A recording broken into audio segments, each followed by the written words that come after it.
I think we can start with the presentation of the, how can I have the first presentation? Like this. This is a disclaimer. This is my potential conflict of interest. We are talking about psoriasis, which is a very common disease. In the 10-20% of cases need systemic treatment. 5-30% of patients have psoriatic arthritis. This is a very important subject that will be addressed later by a rheumatologist, a colleague from Frankfurt. Moderate to severe psoriasis is associated with cardiometabolic comorbidities, and these are very important to take into account when selecting a treatment for the patients. Psoriasis, as you know, is a lifelong disease with a chronic relapsing course, and most patients require a long-term therapy.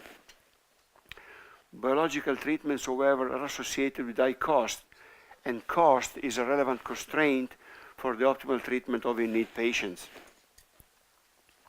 Psoriasis may affect all aspects of life. This is important to take into account when talking to a patient. Sometimes patients are not able to express the impact of the disease on their quality of life, and this should be properly evaluated. And patients with psoriasis frequently have associated disorders.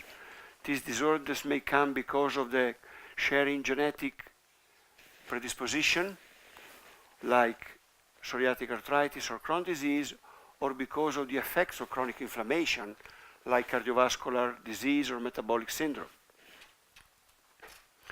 And this is the faculty. They include Naveed Sattar from Glasgow. Will be in Glasgow from the next week. He will not be present physically with us, but will join us by web link. And Frank Behrens from Frankfurt is a rheumatologist. Will talk about the psoriatic arthritis.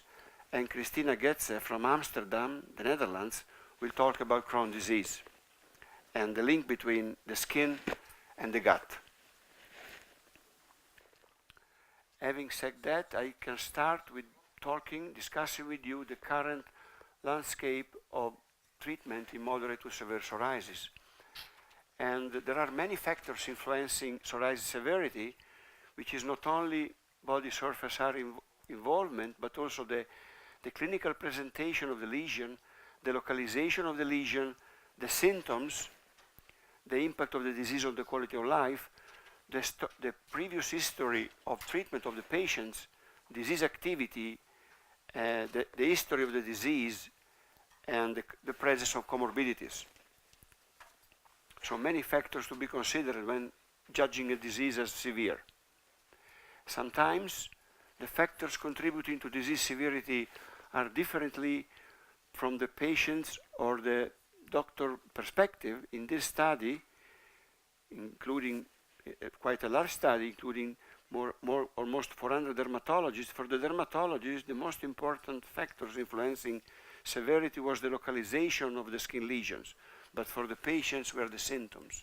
Symptoms are very important to ask. Also in patients with psoriasis, particularly pruritus, sometimes pain, are very important. And also very important in considering the severity of the disease are the comorbidities. You know that severe psoriasis is associated with metabolic comorbidities like obesity, the metabolic syndrome, non-alcoholic fatty liver disease, hypertension, dyslipidemia, hyperuricemia, and also diabetes. And severe psoriasis is an independent risk factor for the development of all of these metabolic conditions and also for the cardiovascular disease. These are very important to take into consideration also in when you choose a treatment, because there are treatments that may negatively affect the metabolic comorbidities. And the nature of this association is not well understood, but in part is due to a common genetic predisposition. This is just one of this recent study published, and you see that psoriasis share some predisposing genes with obesity, rheumatoid arthritis, type 2 diabetes, for instance. And there are now several guidelines indicating what are the indication for systemic treatment other than psoriasis severity as judged by the PASI, Also, when the PAS is less than 10, but there is an involvement of sensitive areas, there is an indication for systemic treatment. But also when the BSA is not very severe, but the patient is reluctant or resistant to topical therapy, or the patient presents with disseminated lesions, or there is a subjective perception of disease severity in the presence of active psoriatic arthritis, or when psoriasis is associated with severe symptoms. These are all conditions which should alert us for the use of systemic treatment. And in choosing which treatment is best for our patient, we should consider a holistic approach and consider the disease characteristic, the patient characteristic, very important, and the treatment characteristic, including flexibility of treatment, safety, tolerability, and practicability. This is a comparison of the current biological treatments for psoriasis, and in choosing this treatment, we have to consider the contraindication and the comorbidities. For instance, if the patient has demyelinating diseases, anti-TNF-alpha agents are contraindicated. If the patient has Crohn's disease, it's very important to ask about this because anti-IL-17 inhibitors are also contraindicated in this case. And it's important to remember that the most important reason for not initiating biological therapy is the cost of the treatment. This is a recent investigation among dermatologists and rheumatologists, and the first reason for not initiating and also for not continuing a biological treatment is because of the cost of the treatment. Second, the long-term safety concerns. So the cost is very important, and in this scenario, the place of anti-TNF-alpha biosimilars is very important in order to assure an early, optimal, and equal access to this very effective treatment. And this is a table showing the current, the principal anti-TNF biosimilars available or under development, and with the red profile are those biosimilars which have been tested in patients with psoriasis. They include the etanercept and adalimumab, but infliximab has not been tested so far in controlled trials in patients with psoriasis. The indication is by extrapolation. And this is the study on adalimumab biosimilar, ABP 501, and the primary endpoint was the comparison between the originator and the biosimilar 1216, and then there is a single switch, and the results are very straightforward. The biosimilar is behaving exactly for the efficacy is identically to the originator. You see the PASI 75, PASI 90, which are the most important, currently the most important treatment goals in patients with psoriasis. And this is the kinetic of the response in these patients. This is the GP2015 etanercept biosimilar. These are some examples of showing the structural similarity with the originator. This is a structural analysis by UV chromatogram. This is the biosimilar, and this is etanercept from the EU and from the US. This is structural analysis by X-ray crystallography, and this is the ability of the biosimilar to inhibit in vitro, to neutralize TNF-alpha compared to the benches of etanercept from originator from European Union and United States. There is more heterogeneity among the originator than in the biosimilar. And this is the study designed to show the bioequivalence of the biosimilar compared to the originator. The study is called Egality, has been published recently in the Journal of Dermatology, and you may appreciate the multi-switch study where the patient were first treated either with the originator or the biosimilar, and then subjected to multiple switch to understand whether this switch could affect the efficacy and safety of the drug. And the results are still very straightforward, with the two drugs behaving exactly at the same level, and this is the at week 12 where the primary endpoint was set. And also as far as the safety profile is concerned, identical result between the originator and the biosimilar. In conclusion, patients with moderate to severe psoriasis are frequently affected by other diseases like arthritis or cardiometabolic disorders, and these need to be considered in the treatment plan. Appropriate use of therapeutic resources is very important. Cost is a relevant constraint for optimal treatment of in-need patients in many countries, and biosimilars represent a very important opportunity for recruiting more patients to effective therapy. Etanercept still is a very relevant option for psoriasis and psoriatic arthritis patients because of the favorable and very well-known safety profile and the flexibility with high potential for individualization of therapy. Thank you.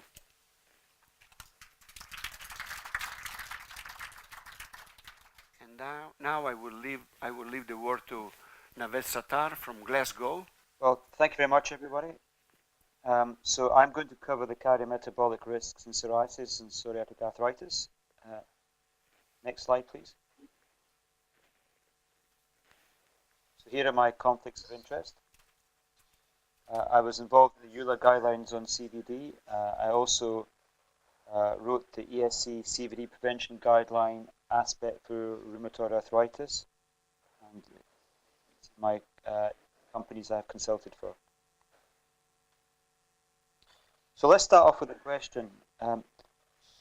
Which of the following do you routinely screen for in your clinic? CVD alone, diabetes alone, both diabetes and CVD, or neither CVD or diabetes? Please vote now. So 49% voted both, you said? Yeah. Okay, that's interesting. But 31% neither. Okay, so we have to vote on those 31%. Okay, good. So part one is CVD risk in psoriasis, and I'll show you that it actually is increased, but only in a subgroup meaningfully. I will also remind you that just because someone may have severe psoriasis doesn't mean that they're necessarily at high risk, and that usual risk factors really do matter. And equally, just because someone has mild psoriasis or very mild psoriasis does not mean that they're not necessarily at high risk. And then part two will discuss the diabetes, obesity aspects, which actually patients feel acutely, probably more than we realize. I think obesity has big implications in quality of life. It's easy to check for diabetes, and I think it's becoming easier to advise on weight in a way that is helpful to our patients. So what's the extent of CVD risk in psoriasis, and should you really worry, and how do you estimate risk? Let's go through this. This is, I think, a slide that perhaps many of you have seen. It's from Joe Gelfland's group, and it was published in JAMA about a decade ago. Now, I'm not sure if you can see my mouse, but effectively, in severe early onset psoriasis, the risk was really quite profound, about threefold higher, adjusting for the other measured risk factors. But if you had mild psoriasis in the grey, the risk was very, very modest indeed, and not actually probably clinically meaningful in a way that it would meaningfully alter your risk score beyond the traditional risk factors. You look at the numbers, so CVD risk is highest in youngest severe onset, and the key figure I think is in 30-year-olds with mild psoriasis, the hazard ratio was 1.3, and severe 3.1. And as most epidemiologists, risk factor people will tell you, when the risk is about 1.2 to 1.3, then it probably isn't going to meaningfully adjust how you look at the risk score. But threefold is meaningful. This study is not definitive because they were not able to fully adjust for all the usual risk factors. And again, that means we should not place too much attention on 1.3, 1.36.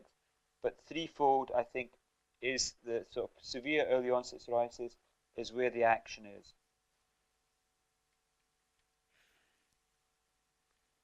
Now, this is not a slide about Brexit, even though we probably would like to discuss Brexit. Well, possibly not, actually. Not from a UK perspective. It's a bit of a disaster, but that's my personal view. But it's about the guidelines. In the UK, in our guidelines, which I'll show you in the next slide, we have a tick box for patients who have rheumatoid, which multiplies their risk score beyond other risk factors by 1.4. In the EULAR guidelines, we have suggested that if you have rheumatoid arthritis, regardless of anything else that the patient may have, you now multiply the risk score by 1.5, which is close to the 1.4. Let me show you what it looks like in the UK. I'm not sure how well this comes across, but here are the usual risk factors. So your age is captured, your gender, ethnic group, your body mass, where you live as a social class, and the key risk factors: do you smoke, yes or no, cholesterol, HDL, and systolic blood pressure. And then there are a number of yes-nos: diabetes, family history of premature cardiovascular disease, chronic kidney disease, atrial fibrillation, and rheumatoid arthritis. And if you take rheumatoid arthritis, the risk score automatically multiplies the risk score defined from all the other criteria by roughly 1.4, 1.5. So it's captured in the risk score. Okay, let's do a case example. This is for you to vote, so let me go through it relatively carefully. Patient A is a 50-year-old man, no other conditions. He's got a BMI of 23, so he's keeping fit and active. But his cholesterol is found at the clinic to be 6.5. So I think, that's relatively high. I think most of you would, if you multiply that by 40, you get that mg per deciliter. So it's about 280 mg per deciliter. He smokes 30 cigarettes per day, and his systolic blood pressure is 146. And his father died of an MI at the age of 56. Patient B is a 50-year-old man. He has severe early onset psoriasis at 38. He's got a BMI of 34, which is really much higher. Cholesterol 4.8. He's a non-smoker. Systolic 135 and no family history. So I would like you to vote. Which of these patients has the highest cardiovascular risk? Let's go to the next slide. Is it patient A without the psoriasis or patient B with the psoriasis? Please vote now. 47% of you are wrong by a long way. Completely, and I think this is not me being derogatory, but I think it's to give you the important point that we should all learn. So just because a patient has early onset psoriasis and high BMI does not make him at high risk. If you put the risk score without considering psoriasis, it's 4.6%. So he has a 4.6% chance of a myocardial infarct and stroke over the next 10 years. If you were to multiply that by 1.5, because they have early onset psoriasis, you get to 7%. But that is 1/3 less than patient A, 1/3 less. Why? Because patient A is a smoker, which in itself is a much stronger risk factor than early psoriasis. High blood pressure, which is a stronger risk factor than early onset psoriasis. Hypercholesterolemia, which is about the same, and family history of premature CVD. So each risk factor for patient A is more strongly linked to CVD than is early onset severe psoriasis. So you have to consider all the risk factors. And even if the patient A, for example, had mild psoriasis, again, you wouldn't multiply the risk score, but the risk score would be substantially higher. So just because someone has early onset severe psoriasis doesn't necessarily mean that they are all at high risk and needing a statin. And just because someone has mild psoriasis doesn't necessarily mean they're at low risk. You have to consider all risk factors together. I hope that's relatively clear. Next question. So patient A is very high risk. Which treatment is best to lower CVD? Statin, aspirin, 5 kilogram weight loss, or dare I say it, modest alcohol consumption, which I'm sure many of you will have later tonight. I'm pleased about the alcohol result because the evidence that alcohol protects against heart disease is complete nonsense, and it's been changed in the guidelines. Actually, the best evidence is it's statin. Statin's lower risk. If you give anybody a statin and they take it, it will lower risk across the board by about 20 to 25% per millimole reduction in LDL cholesterol. And the evidence is consistent, it's very, very strong. Aspirin will lower risk, but only by about 5 to 10%, but it also has harm. And aspirin is not for use in primary prevention anymore. We've taken it out of the guidelines for diabetes even. So aspirin is a secondary prevention drug. 5 kilogram weight loss will lower cardiovascular risk, but by a very, very modest amount, probably of the order of 5%. So well below the benefit you would receive with statin. So the evidence is clear-cut. Statins do lower risk substantially. And we have about 31 randomized trials. Just to show you briefly, we have some other risk scores in the UK. We can work out not only what your risk is, we can also say to the patient graphically, you can see the bit in the yellow, how many extra years the patient will gain if, for example, in this case, the patient stops smoking. We treat their blood pressure and we give them a statin, for example. That this patient will gain, on average, around about an extra 10 years free from cardiovascular disease or stroke by making those changes.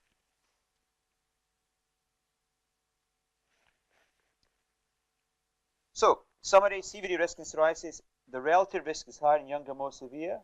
So maybe you do want to do the risk score in patients with all patients with psoriasis using established risk stats. And if they have severe onset psoriasis, you multiply the risk score by 1.5. But remember, every other risk factor counts. So the totality of risk depends on the overall risk profile of the individual, not just that they have psoriasis, severe psoriasis, or they don't have severe psoriasis. So many of your patients, even with mild psoriasis, may be at moderate to high risk, depending on what other characteristics they have. What should you do in the clinic? Well, clearly you are all very busy dermatologists, rheumatologists, and maybe you don't have time to do this, so you could probably liaise with your primary care doctor. But to work out cardiovascular risk, in addition to what you do already, you need to measure non-fasting lipids. Now, cholesterol and HDL do not change whether you're fasting or not, and you need to measure blood pressure. So you can do it in clinic via primary care, and if they have onset severe psoriasis or RA or even SLE, and SLE has been added to the risk score in the UK because it does reclassify, then multiply the risk score by 1.5, I would suggest. And if the risk score is high, consider a statin. Blood pressure, treat as per the guidelines. ACE first, systolic blood pressure less than 140. And smoking, if patients are smoking, must help them try and stop smoking, whether it's patches or tablets or other cognitive behavior therapy. And even if they failed in the past, suggesting or recommending them to try again without being too harsh on our patients, because it is hard, and give them the opportunity to try again. Some patients, in fact many, can actually cut the number of cigarettes or stop, and that's a huge benefit for them, as we all know. Right, I'll go through the diabetes more quickly. Obesity and psoriasis are linked. Patients with psoriasis or arthritis are more obese than patients with RA. The more severe the psoriasis, the higher the BMI. The response to systemic therapy is proportional to, or inversely proportional to, the body mass index. And I would suggest to you, whilst you have lots of novel therapies, if you neglect the adiposity in these patients, then you're actually you're not taking opportunity to help the patient's psoriasis in a way that actually improves the quality of life, perhaps just as much as the therapies you're giving, perhaps even more so than the therapies you're giving. And there are case reports of remission of psoriasis by bariatric surgery and very low-calorie diet. So this is something I think we need more attention to in the future. But that's an aside. Now here's a case history. Mr. JB, age 38. He's a non-smoker, blood pressure 138/78. He's got 5 years of mild psoriasis, no joint disease. His weight is 88 kilograms, height 1.7, body mass is 31, so he is obese. You check his hemoglobin A1, liver function test, lipids, all non-fasting. His hemoglobin A1c is 43. Now normal is up to 42, diabetes above 48. So that's high risk for diabetes. His ALT is 53, his AST is 32, his cholesterol 4.9, HDL, triglyceride 3.5, it's a bit high. So he's got a number of risk factors for different diseases. So what does he have a higher risk of? Cardiovascular disease or type 2 diabetes? Please vote now. Excellent. So 74% of you are correct. Let's go back through that. Body mass index is 10 times a stronger risk factor for diabetes than it is for CVD. 10 times stronger. He already has demonstrated a high hemoglobin A1c, which is in what's known as the high diabetes risk range. Some people like to call it pre-diabetes at 43. I think the correct term is high diabetes risk. He has evidence of non-alcoholic fatty liver disease because he's obese, has dysglycemia, and an ALT of 53 is above the normal range in most of our clinics. So that's probably non-alcoholic fatty liver disease. And a low HDL and a high triglyceride is the classic pattern of insulin resistance. So this patient has a much higher diabetes risk, probably on the order of about 30 to 40%. And because they're young and their blood pressure is good and they're non-smokers, their cardiovascular risk is, in fact, at this point, relatively low. So this is a diabetes kind of pattern. So to address diabetes, address the primary disease, but is the patient overweight or obese? For cardiovascular risk, assess lipids, no need to fast. Cholesterol and HDL do not change, triglyceride does, but the risk factors that go in are cholesterol and HDL. Add LFTs, which I think you're already doing, and add hemoglobin A1 if they're overweight or have other risk factors, and that's effectively what you do. It's relatively easy. You can also do fasting glucose. Last two slides.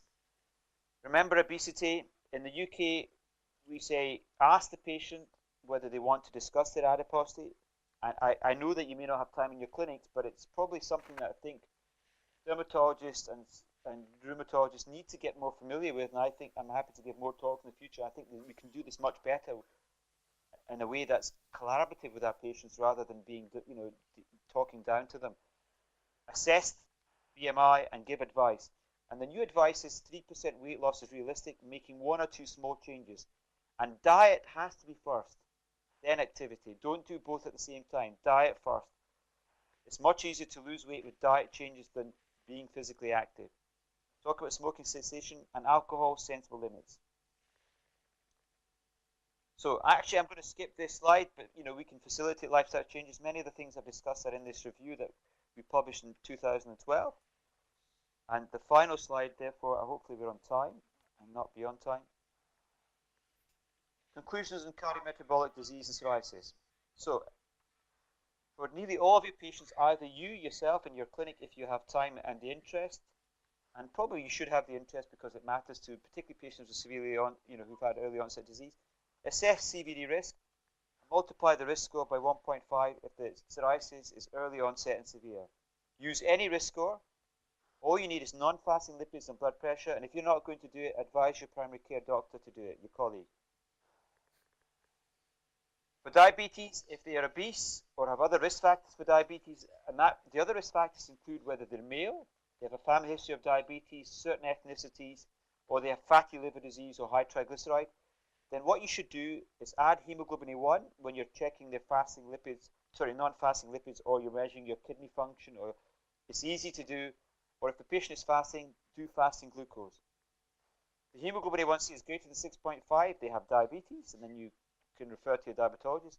If it's 6 to 6.4%, at least in the UK, then they're at high risk. And then you can consider lifestyle advice and send them off to dietitians or commercial weight loss providers because they work very well. And you should do that in all obese, overweight psoriasis patients because they will benefit from lifestyle advice. And remember, if you're going to give lifestyle advice, take 2 minutes to do it. Diet first, always diet first. And be kind to your patients. Don't give them a hard time. It's not easy to lose weight, it's easy to lose weight, but it's not easy to sustain. So sustainable lifestyle changes, which means 1 or 2 dietary changes, which can be easy to do. For example, just reverting to a high fiber cereal could be one example. Or removing sugary drinks could be another example, etc., etc., etc. Or, we can come on to that. That's maybe in questions. So I'll stop there and thank you for your attention. Our next presenter is Professor Behrens from Frankfurt. He is the medical director of the Center for Innovative Diagnostic and Therapeutics, Rheumatology, Immunology, partner of Goethe University in Frankfurt. Thank you. Yeah, thank you very much for the kind invitation to present about the rheumatic comorbidities in psoriasis. And we worked a lot together with the Dermatology in Frankfurt, and I want to just discuss a little bit the link between both diseases and if they are linked to each other or one disease causing the other, etc. These are my disclosures. And this is my agenda. So the first question will be, how is psoriatic arthritis with psoriasis linked, and how do both diseases influencing each other also from the pathophysiological aspect.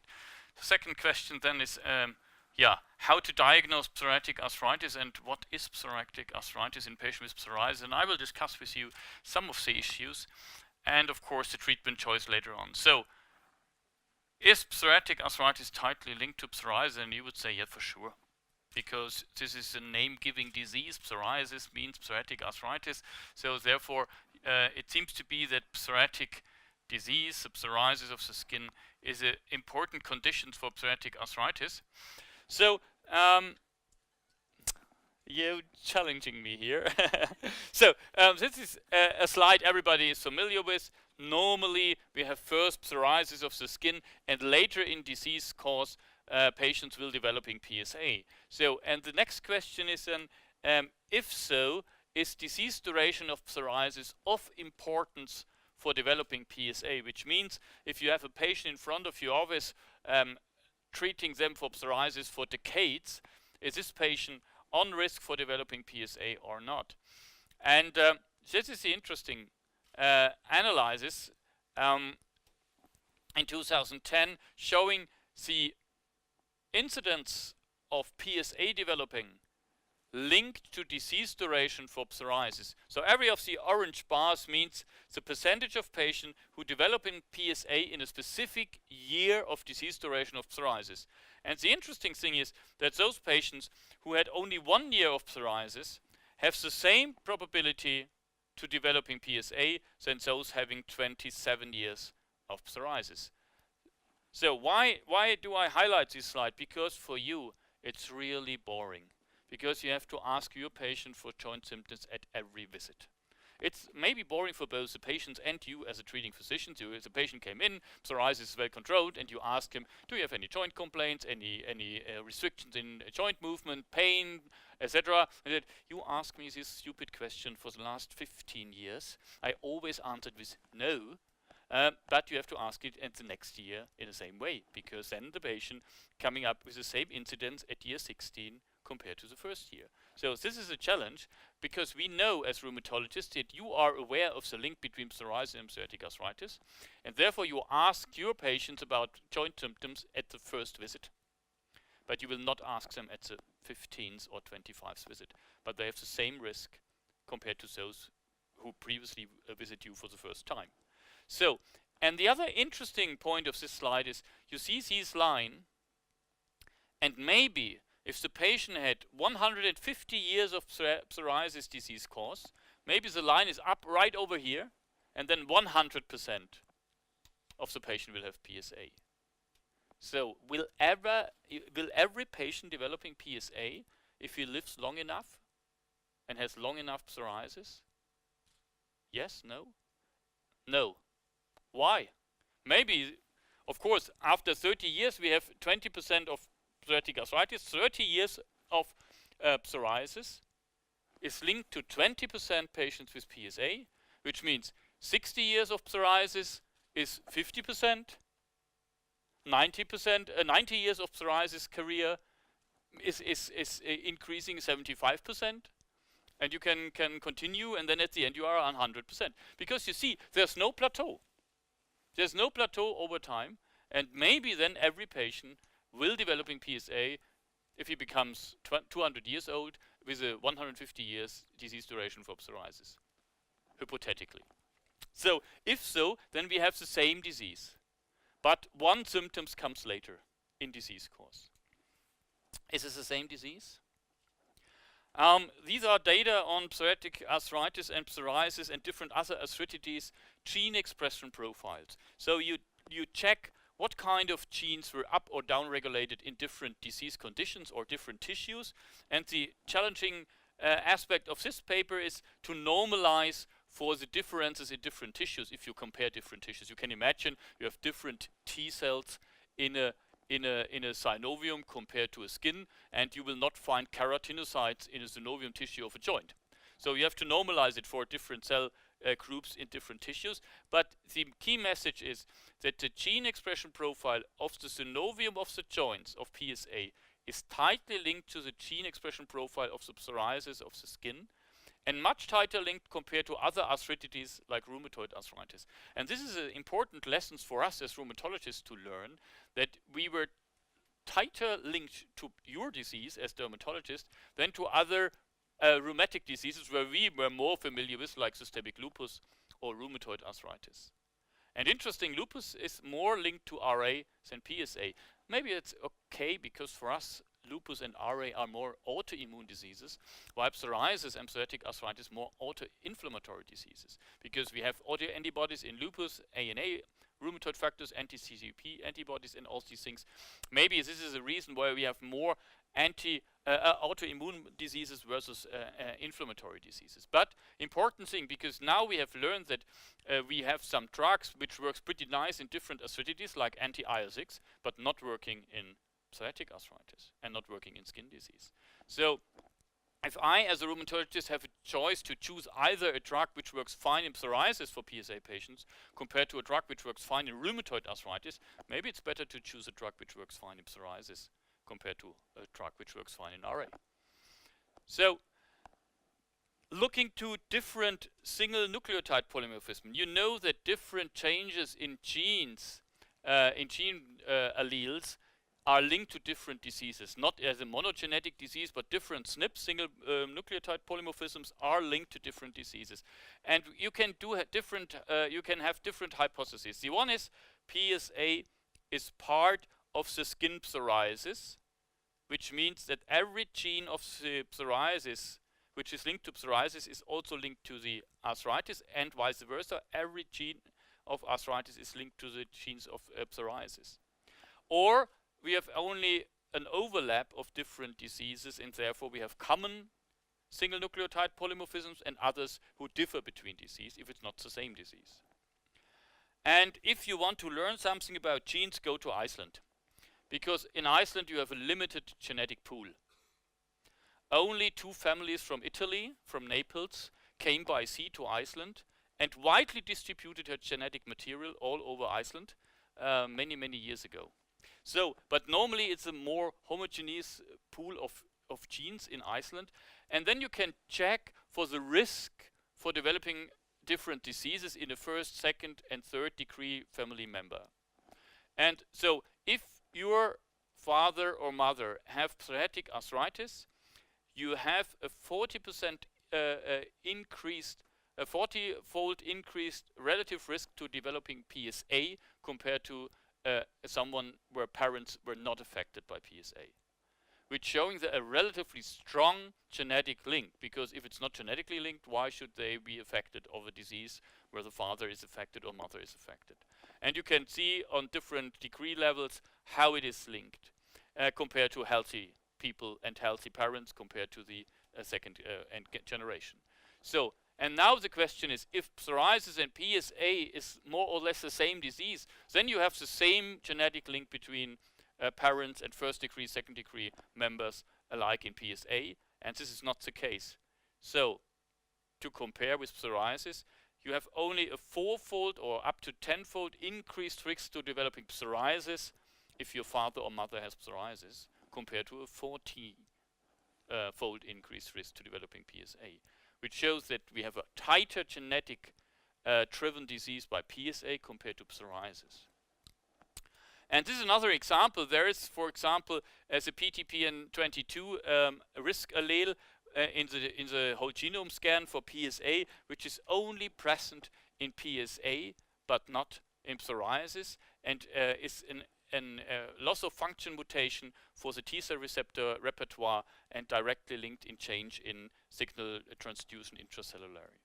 So, yes, there are different diseases, but they are linked. And these are now data from gene expression profile, single nucleotide polymorphisms, relative risk ratios for siblings and for family members. Are there other data how PsA and psoriasis is linked? Yes, indeed. Let's go to mice. So this is an interesting experiment. So you know that you can create for several diseases several models, and this is a model for spontaneous arthritis. It's a STAT3 overexpression model, which is a which is a factor who are generating and processes danger signals intracellularly. And in this mice model, these mice will developing spontaneously arthritis after about 6 to 12 months, spontaneously. You have not to do anything, they will developing PSA, an autoimmune, not PSA, an autoimmune arthritis. So, and now you have induced in the same mice psoriasis. And then in a mice which has a risk for developing arthritis, this is a STAT overexpression model, as soon as they have also psoriasis, they immediately developing arthritis. And which means that if you were on a genetic risk for developing arthritis, and then were affected by psoriasis, you immediately trigger maybe your risk as a factor, and then arthritis becomes evident, like seen here. So, and the interesting is that as the mice is developing exactly the phenotype we would expect in PSA, they start with some hyperproliferation at the nails and some enthesial sites, and as this then is directly linked to what we see in humans, you know that we have a risk factor for developing PSA, and nail involvement in your patient population with psoriasis is the only robust factor which increased the risk threefold to developing PSA in your psoriasis population. So there is a link. Psoriasis seems to be a trigger to developing arthritis. It's not the same disease with differences in genetic relations, but then there is a tight link, and you are in a position to find early our patients with psoriatic arthritis. But how? Who is knowing the Caspar criteria? Yeah. So I will come to the Caspar criteria for this patient population, because you have to find it early. If your patient is only affected by skin disease, and you have seen this slide earlier with the different domains, what is driving the disease burden in patients from Lebwohl. So as long as the patient is only affected by psoriasis, itching is the dominant feature. And then as soon as PSA is there, then the joint complaints overruling everything. So it is important for your patient and also for you to detect PSA. And only a few knowing the Caspar criteria, but the Caspar criteria. So, Caspar criteria. So, many companies also providing Caspar criteria as a good tool to diagnose PSA. Forget about Caspar criteria to diagnose PSA. The Caspar criteria are classification criteria. And the Caspar criteria are made for rheumatologists to make a decision if an arthritis is either rheumatoid arthritis, reactive osteoarthritis, spondyloarthritis, psoriatic arthritis, or whatever. So, because the important thing for Caspar criteria are listed in the preamble, the first thing ever is you have to make a decision if your patient is affected by any inflammatory articular disease on the joints, the spine, or on the enthesial sites. That's it. That's the entry criteria to use the Caspar criteria. And the Caspar criteria is easy to check. This is a challenge to make a decision. Because how can you make a decision if this inflammatory disease is on the musculoskeletal system is present? So of course, in ideal world, the patient comes in, has a swollen DIP joint, you make an X-ray, and you see this osteoproliferation like here, and some erosions like here on the DIP joint, and then the diagnosis is made. Because these plus and minus phenomena on the on the bones are typical for PSA. No other disease is doing this. To have the combination of erosiveness and osteoproliferations, in this case so-called spiculae. So this is the combination, and then you are fine. But that's not normally the case, because this took 6 months up to 1 year to develop these kind of changes where you can see it on X-ray, and not in every patient. So maybe this is a more realistic way. A patient comes in, has some pain, only on pressure on the joints, on the MCP joint, and then you don't feel any swelling. Normally the rheumatologist checks joints for swelling, but you don't feel any swelling, therefore you can't make a diagnosis of arthritis if you can't feel the swelling. But then you make an MRI scan and you see periostitis and bone marrow edema, and for sure this is PSA in this specific patient with periostitis and the bone marrow edema, but you can't detect it clinically easily. And there are new techniques coming up. Maybe who are checking the patients at least once a year? Hands up. Yeah, there are. So now you have rapidly recognized that there is a swollen DIP joint on the thumb. Yeah, thanks. But that's the only joint where we have clinically detected any swelling.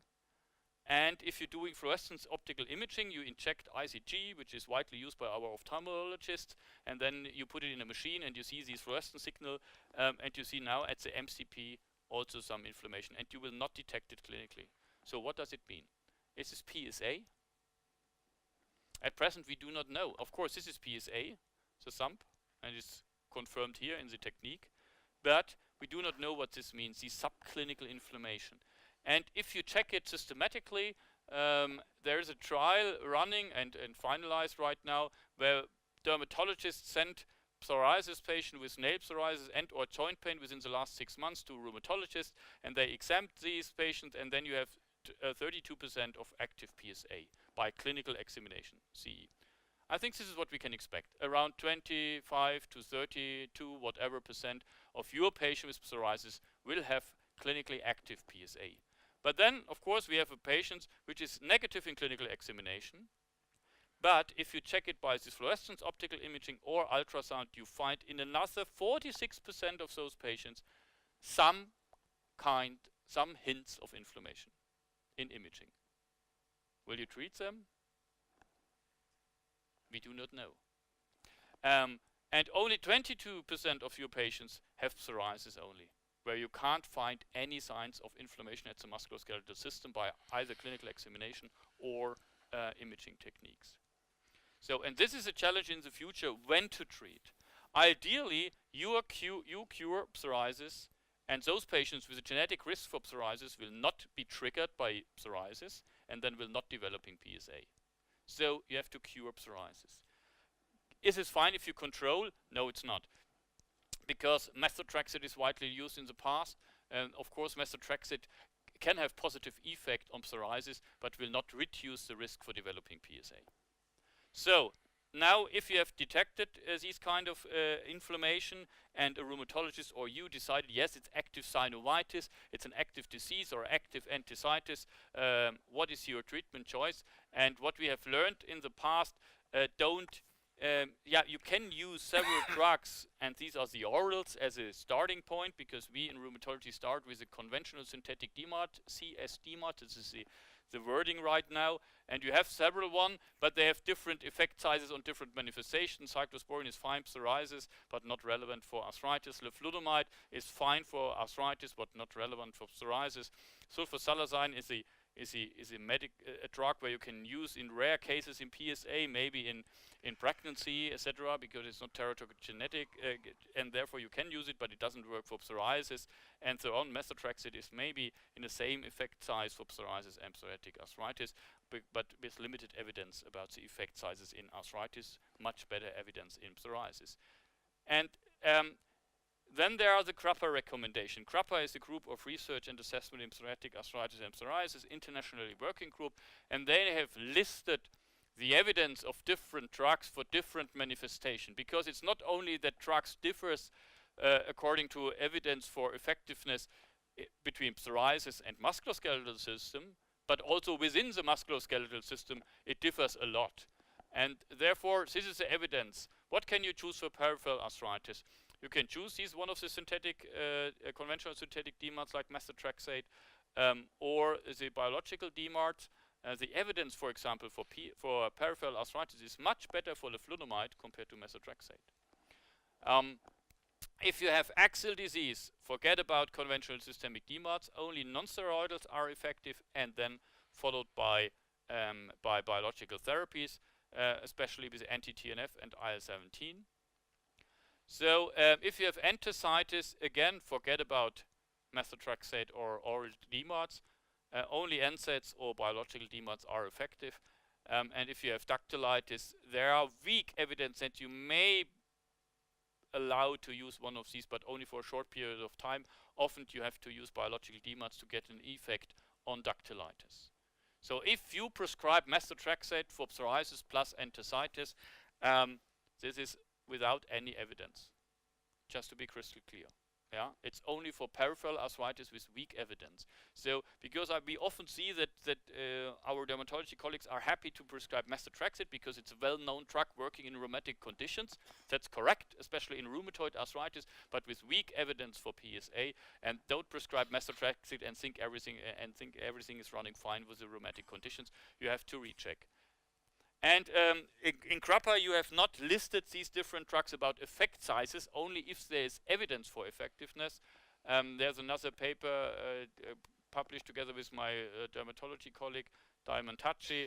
You see secukinumab and now the IL-23 P19 inhibitors are really, from my perspective, nearly resolving the problem of psoriasis with a PASI, I don't know, PASI 90 of 75%, I don't know. But we have a lot of room for improvement for PSA. We have much lower effect sizes compared to you. We have this ustekinumab, apremilast, methotrexate. We have leflunomide, as mentioned, with only limited effect on psoriasis. Your retinoids and fumaric acid esters didn't work for psoriatic arthritis, so no effect on this. And you have to individualize to phenotype your individual patient for treatment decision. So if you have a patient with peripheral arthritis and dactylitis, enthesitis, and skin, maybe you have this kind of order for oral treatments with the highest evidence levels and effect size. And as soon as I mentioned earlier, you have only skin disease, enthesitis, and dactylitis. There's no room for these orals. You can go directly to the biological therapy according to evidence. So I mentioned that we in rheumatology have the challenge that we do not achieve your PASI 90 in any patients. So we have these ACR 20 or ACR 50, which means a 50% reduction. And we have only in about 30% of the patient a 50% reduction. So we are always thinking about how can we optimize the outcome. And we have done an analysis about the question how often we achieve simultaneously in one patient a good response in all domains, domain of skin, domain of quality of life, and of arthritis. And you see here, these are patients treated with an anti-TNF. And you see we have a low disease activity. This is a DAS28. This is our disease activity measure in 72%. So good response in arthritis. It's not remission, it's low disease. We have a good response for life quality measured by the SF12. Maybe you know better the SF36, but this is the short form, SF12. And we have a response in about 56% with a body surface area less than 3. So now you can say, and only 25% have simultaneously these good response in all 3 domains. So there's some room for improvement. So you can say, okay, let's start to optimize different domains. So let's start here. So it's only 56%. Now we can make it better nowadays. We can, for example, add methotrexate. And immediately you increase it from 56 to 75% if you combine methotrexate with anti-TNF for those patients who have only BSA less than 3%. The LDAS is nearly the same, but life quality goes down, and the percentage of those who have a good response in all domains remain absolutely the same. You can increase the good outcome for skin, you lose life quality, and in this overlap you have the same percentage. So I think this will be the challenge for us in the future to optimize the patient's outcome by finding the right treatment for our individual patients. And with this, I really like to thank you for your attention. Next speaker is a gastroenterologist, Krisztina Gecse. He recently joined the Amsterdam-Academic Medical Center, but he's originally from Hungary. Yes, that's correct. Thank you very much for the kind introduction. And It's really an honor to be here. I'm really glad to talk at the Multidisciplinary Symposium about inflammatory bowel diseases, because I think it's always very interesting to work together in a multidisciplinary team, such as we do with rheumatologists or radiologists or surgeons in the everyday practice. So we are going to talk about the link between the skin and the gut.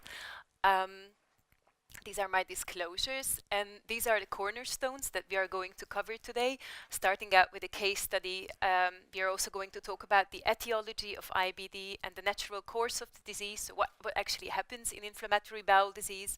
We are going to talk a little bit about clinical characteristics and diagnosis, and the link between IBD and psoriasis. So let's start with the case history. It's a 28-year-old female patient who was diagnosed in 2010 with Crohn's disease. According to the Montreal classification, this is this A2L1B1, that actually means that this patient was diagnosed at a relatively young age with an ileal disease, and with a disease that was mostly characterized by luminal inflammation. And just as the disease began, she went through a laparoscopic ileocecal resection, and after that, so after the resection, she was quite intensively treated, first with azathioprine and then with anti-TNF. So first with infliximab, and then she was switched to adalimumab. However, 5 years later, she developed again an active inflammation. She had a relapse for which she underwent a laparoscopic resection of the neoterminal ileum, so the second resection, with an ileostomy. A few months later, the continuity was restored, and she was actually included in a study which evaluated the efficacy of vitamin D after ileocecal resection. So 6 months afterwards, evaluating the efficacy of vitamin D, she was scoped, and these are the images that we saw upon endoscopy. So on the first image, you see the terminal ileum, or actually the neoterminal ileum, with these ephthoid lesions, very typical Crohn's lesions in the terminal ileum, which are actually predictive of worse disease outcome. And in the picture below, you can also see the anastomosis which was made. So actually we made the decision to start active treatment with vedolizumab. Vedolizumab is a monoclonal antibody that blocks the alpha-4 beta-7 integrin. So it's actually a selective leukocyte migration inhibitor, which is preventing those leukocytes who are homing to the gut. So it's a sort of selective gut-specific monoclonal antibody. And 6 months afterwards, so we are following up these patients quite intensively with a track record of several surgeries. She turned up with symptoms of 8 stools per day, somewhat abdominal pain, and she really noticed that the complaints were improving after the vedolizumab infusions, but the improvement did not last for 8 weeks, only for, let's say, 4 to 5 weeks. So we noticed sort of a loss of response to vedolizumab. And meanwhile, the patient was diagnosed with a psoriasis, which was actually a mild psoriasis treated with topical treatment. Upon objective evaluation, we also noticed increased inflammatory markers. So we consider calprotectin as the most specific in this case. So what is actually inflammatory bowel disease? This is the one sentence that you would find basically in every books and in most of the articles about IBD. So it's an inappropriate and continuing inflammatory response to commensal microbiomes in a genetically predisposed individual, which is a very nice sentence, but it's not really going to tell us what's causing IBD. And the only reason for this is that it's a multifactorial origin, so we actually do not know what is causing IBD, but we do know that there's a genetic susceptibility based on the GWAS studies. We also know that there's an increased risk of monozygotic twins and a family history of IBD. We also know that there are environmental triggers which are really important, such as, for example, smoking in Crohn's disease, which is associated with a more severe disease course. However, it is considered slightly preventive in ulcerative colitis. An interesting aspect is the hygiene hypothesis of IBD. So actually what you noticed is that with an increased GDP, there is an increase in the prevalence of IBD, which is apparently linked to the lesser exposition to microbiotas in an early life period. And we also know that there's an aberrant immune response in IBD, which is actually where actually most aspects are affected. So it's not only the immune cells, but also the epithelial barrier, which is affected, as well as the innate as the adaptive immunity. So I'm not going to go into detail into the etiologies, just to give you a little bit of an overview. And then the natural course of Crohn's disease is also very interesting to see that most of these patients would start out with an inflammatory disease course at the beginning of their disease. But if you take a look, for example, 10 years into the disease, most of the patients would switch into a stricturing, or more likely to a penetrating disease. And the penetrating disease is the one which where the patients are going to develop abscesses or fistulas, such as intra-abdominal fistulas or perianal fistulas. So actually, this is the natural course of Crohn's disease. And then if you take a look at the natural course of ulcerative colitis, what is here to see is actually that the patients at 20 years of disease duration, they have quite a good chance to go through colectomy. So approximately 20% of the patients are going to go through colectomy at 20 years of disease duration. This slide is a little bit biased because, as you can see, it's coming from 1994. So it's without anti-TNF, the colectomy rate that this shows.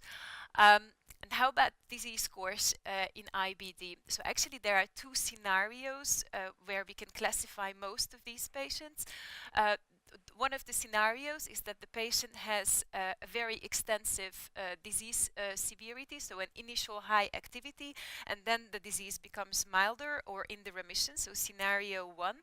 And approximately 1/3 of the patients are going to have chronic intermittent symptoms, so that's scenario 4. That's how we are going to see our patients. And then we also know that there are a number of prognostic factors in Crohn's disease which make the patients to be prone to a complicated disease course.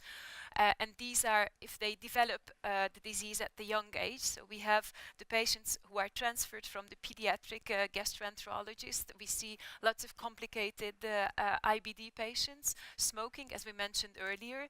Those with severe upper GI disease. So patients with upper GI disease would have a relatively high chance of an early operation compared to lower GI manifestations. Extensive small bowel disease, perianal manifestation, systemic steroid treatment, a diagnosis, weight loss, and also the deep ulcerations upon the index endoscopy, so upon diagnosis.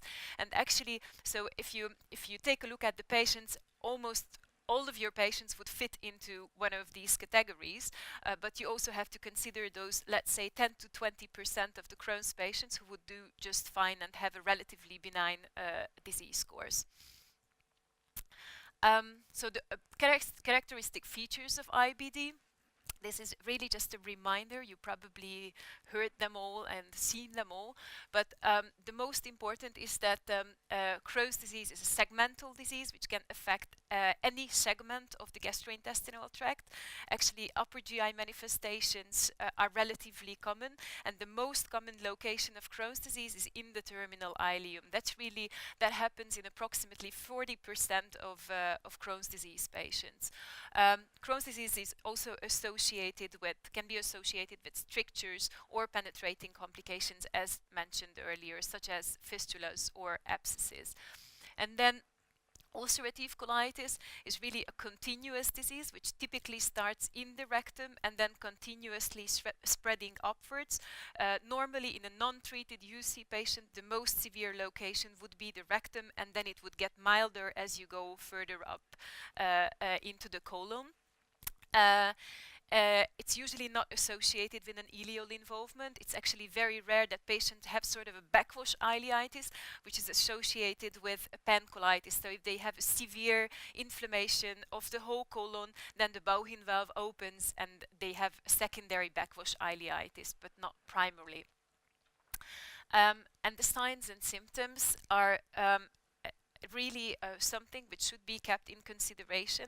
And one of the first things that I would like to say with regard to Crohn's disease is that signs and symptoms come very late in the course of the disease. Also, if we think about monitoring the treatment of Crohn's disease or evaluating patient well-being, then it's not an objective marker of monitoring in Crohn's disease, because it's really just the tip of the iceberg that we see with the symptoms of Crohn's disease. So we would much earlier see a rise in fecal calprotectin CRP and much earlier see an endoscopic image with inflammation.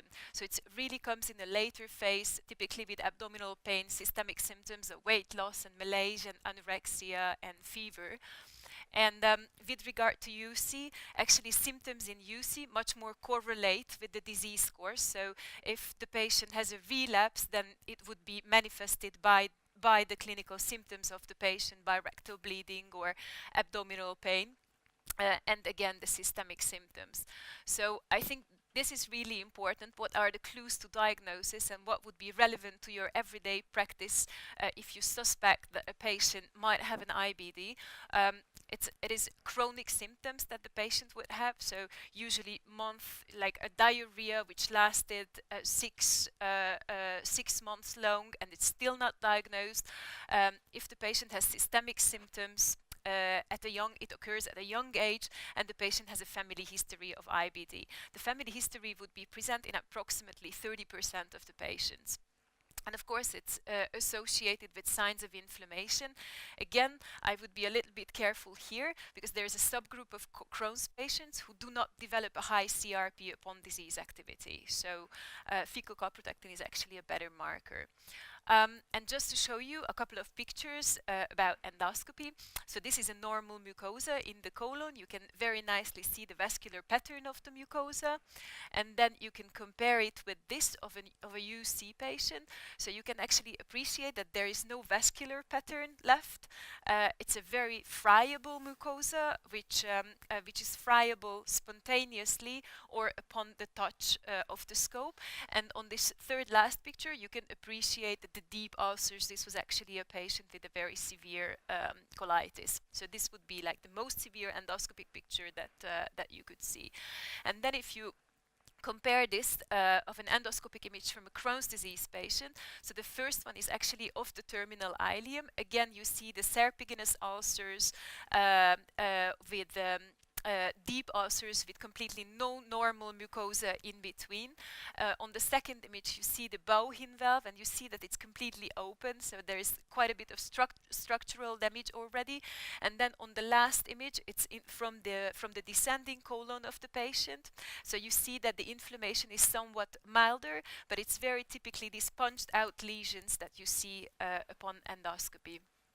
So, and of course, there are complications that you can identify by imaging. You can identify the active Crohn's disease as well as the fistulas or the abscesses upon CT or upon MRI in different indications. And we actually routinely screen our patients for extraintestinal manifestations. So it's part of our everyday visit that we ask for extraintestinal manifestations. And the most common dermatological extraintestinal manifestation is the erythema nodosum, which would occur in approximately 5% of IBD patients. And then the next one is the pyoderma gangrenosum, which would occur in approximately 1% of the IBD population. And then you have the hidradenitis patients, which would be the third most common dermatological comorbidity. And actually psoriasis is somewhere low on this list. However, we do see patients with psoriasis and IBD. So there is a true comorbidity. The prevalence rates of Crohn's disease and colitis are approximately 4 times higher in the psoriasis population compared to the general population. We also know that the highest risk is for psoriatic arthritis patients. And interestingly, it is more associated with Crohn's disease than it is with ulcerative colitis. And these patients usually have a mild course of psoriasis, however, a very severe Crohn's disease.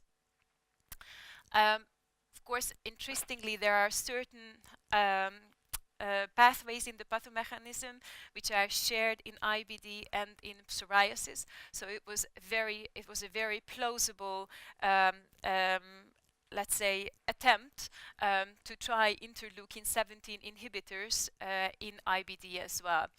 So this was actually the first attempt in 2012 with secukinumab. This was a phase 2 randomized controlled study. It was a pilot study, and what you can actually appreciate on this image is that those patients who received placebo did significantly better than those receiving secukinumab. So there was a significant difference in the CDAI. This is our clinical disease activity index favoring the placebo. So that was the first attempt with secukinumab, and then the second attempt was still made in 2016. So that was made with brodalumab, and again what was noted that the proportion of patients with worsening Crohn's disease was significantly higher in the brodalumab treated patients compared to placebo. Yeah? So, and actually what is more interesting, what I just told you about Crohn's disease and clinical disease activity, that this was even more marked, so the disease worsening is even more relevant in those patients who had active inflammatory parameters, so who were not only clinically active, but who had objective markers of inflammation. So clearly IL-17 failed in Crohn's disease, however it made it definitely worse. So that's really something to keep in mind when you are seeing these patients at the outpatients. And of course, with the treatment of IBD, we do see paradoxical skin reactions, and it's actually quite prevalent that we see with anti-TNF therapy. Of course, most of the data is coming from infliximab data. The most frequent presentation is the palmoplantar type, and actually it's usually occurring after the induction treatment of infliximab. It's a class effect, and mostly it can be treated by topical treatments, but I'm quite sure that you've seen a lot of these paradoxical drug reactions. So what would be your advice for treatment? And I think it's really interesting to discuss, because what we actually ended up doing with this patient, that in the first step we dose intensified the vedolizumab. So let's try, because she was really saying that it helps, but it only helps for the first 5 weeks and not for the duration of 8 weeks. So we indeed dose intensified vedolizumab in the first place. However, we do bear it in mind that probably a switch to ustekinumab would be needed in the very near future for this patient. So I completely agree with you. Yes. So what would be the ideal for our patients for personalized treatment in IBD? Of course, it's taking into consideration the location, the disease severity, the complications that the patient has. So does the patient have a stricturing disease, a penetrating disease, and the comorbidities that the patients have?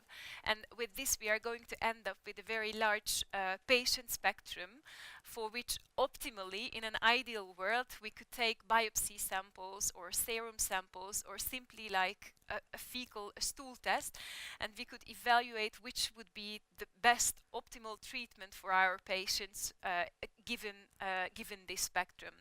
And this optimal treatment would include that this patient does not develop any complications. It would have they would have a good quality of life, and that they would have a mucosal healing of their IBD. So with this, I would like to thank you very much for your attention. Thank you, Krisztina. And I would like to start with a question for Professor Sattar. Is reducing the cardiovascular risk of patients? And another question for you. Does it's the cardiovascular risk higher in PSA patients compared to psoriasis only? So the second question, I think, is a difficult question to ask. I don't think that's been proven at all.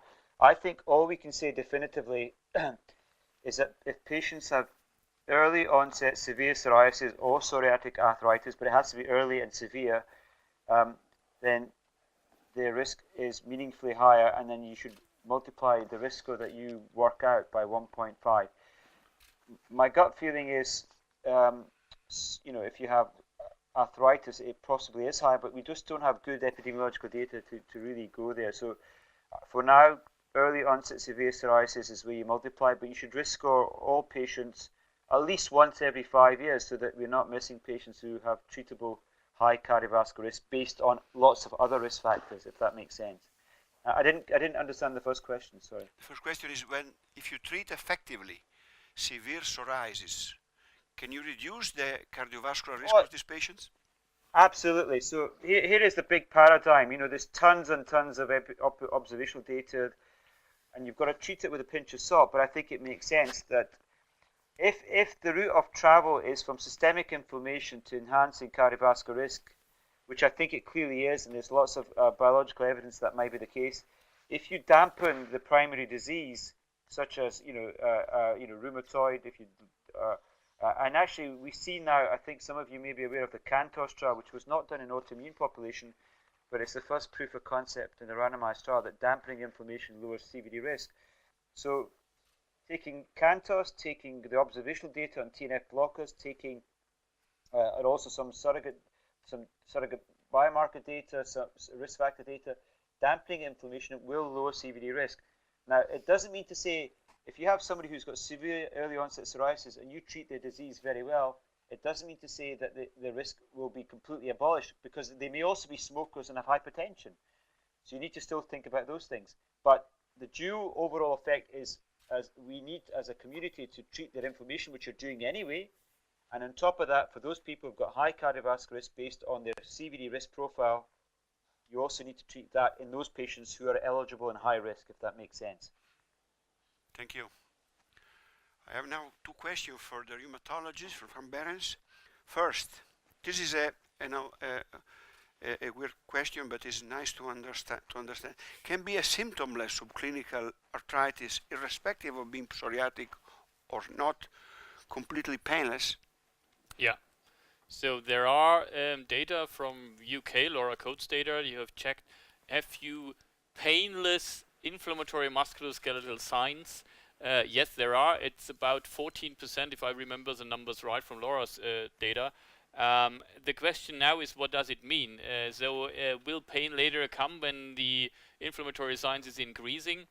But yes, there are asymptomatic signs of inflammation in a patient with psoriasis. The second question, very important also, because we're very interested in early psoriatic arthritis. What is the best imaging approach to early peripheral psoriatic arthritis, not also all types? Yeah, then it depends on in which hand. So we as European rheumatologists would say ultrasound. Okay.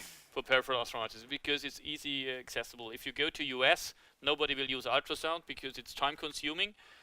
You send it to an MRI. So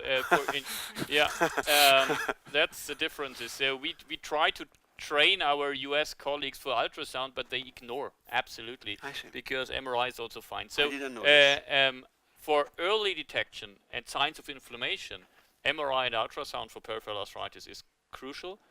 But for structural damage, to make diagnosis, we also need X-ray.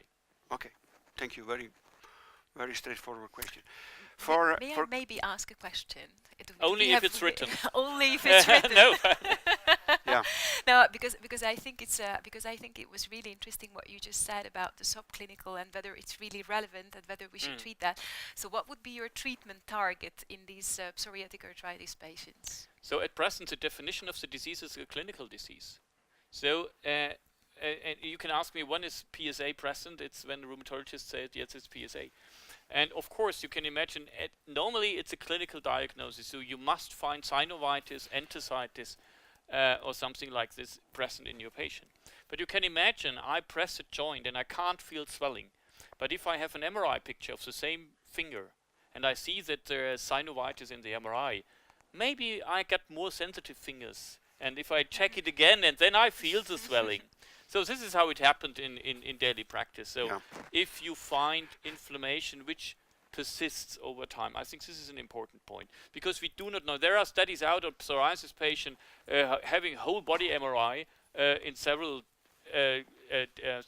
visits, so after 6 months or whatever, and you find some contrast enhancement on some insertion of enthesial in the musculoskeletal system, and it disappear after 6 months, and you have done, and you didn't do anything. So at present, if it's persistent in imaging and you have symptoms, independent if you find it clinically relevant by physical examination, you will make the diagnosis and treat. So, and my treatment goal, my target is remission, but it's not defined. But we have this minimal disease activity definition, which means this is our treatment target. Minimal disease activity also from Laura Coates' work in Leeds and now Oxford, if I'm right. Still in Oxford. Laura Coates is still in Oxford, if I'm right, because he moved from Oxford to Glasgow. He's not in Leeds. No longer in Leeds. No longer in Leeds. Laura is in Oxford. Laura is in Oxford. Don't confuse me. This is minimal disease activity, which means it's less than one joint active, less than one enthesial site, skin almost clear, and VES of pain less than 1 centimeter, and all these things. And then, if you fulfill these criteria, we are fine, because then they have a low risk for structural damage in the future. Okay. A question for you, but you have to answer 5 words. Which symptoms and laboratory results should make dermatologists refer patients to fast to enter urologist for IBD? Okay, so I think that was the clues to the diagnosis. So a patient who is a young patient with a family history of IBD, with chronic abdominal symptoms, let it be a chronic diarrhea, abdominal pain, any kind of perianal disease. And the laboratory markers, can I have another 5 words? So that's for the most sensitive laboratory marker is fecal calprotectin that you can perform. It's mostly available. That's the most sensitive. For early diagnosis? Yeah, for early diagnosis, for recurrence. And also for monitoring the disease, or also not? for disease monitoring, fecal calprotectin is actually the best marker that you could use.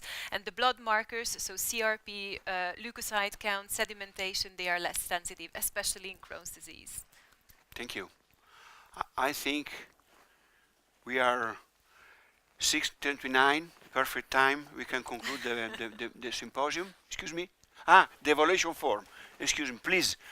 There are the evaluation form on your tablet. Please fill the evaluation form. It's very important for us to understand whether you are satisfied or not with this symposium. Thank you very much. Thank you to all of you, and to Naveed Sattar for being with us today. Thank you. Have a good night. Thank you. Bye-bye.